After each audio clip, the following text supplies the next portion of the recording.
Hello hi friends. Abdul Kalam வந்து நிறைய motivation word சொல்லியிருப்பாங்க. அதில் எனக்கு பிடிச்ச ஒரு சில வரிகளை நான் இப்போ சொல்கிறேன். வாழ்க்கை என்பது ஒரு சந்தர்ப்பம், நழுவ விடாதீர்கள். வாழ்க்கை என்பது ஒரு கடமை, நிறைவேற்றுங்கள். வாழ்க்கை என்பது ஒரு லட்சியம், சாதியுங்கள். வாழ்க்கை என்பது ஒரு சோகம், தாங்கிக் கொள்ளுங்கள். வாழ்க்கை என்பது ஒரு போராட்டம், வெற்றி விடுங்கள். இது பார்த்திங்களா, இது வந்து நம்ம வாழ்க்கையில் வர்ற அத்தனையுமே அவர் சொல்லியிருப்பார். வாழ்க்கையில் வந்து கஷ்டம், நஷ்டம், சோகம் எல்லாமே இருக்கும். இதெல்லாம் தாங்கி கடைசியாக போராட்டம் எல்லாத்தையும் வந்து நம்ம வாழ்க்கையில் வந்து சாதிச்சு காட்டணும். வாழ்ந்தே அப்படிங்கிறதுக்கு வாழ்க்கை எல்லாமே வாழலாங்க.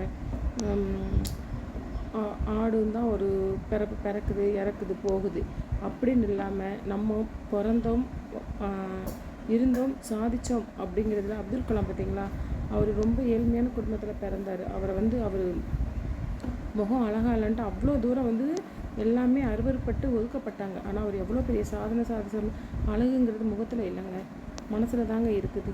ஒவ்வொருத்தவங்களுமே வந்து இப்போ எல்லாமே வந்து அழகுங்கிறத வந்து வெளி தோற்றத்தை வச்சு பார்க்குறாங்க. அழகுங்கிறது என்றைக்குமே வெளி தோற்றத்தை வச்சு பார்க்காதீங்க. யார்கிட்ட நல்ல மனசு இருக்குதுன்னு சொல்லிட்டு பாருங்கள்.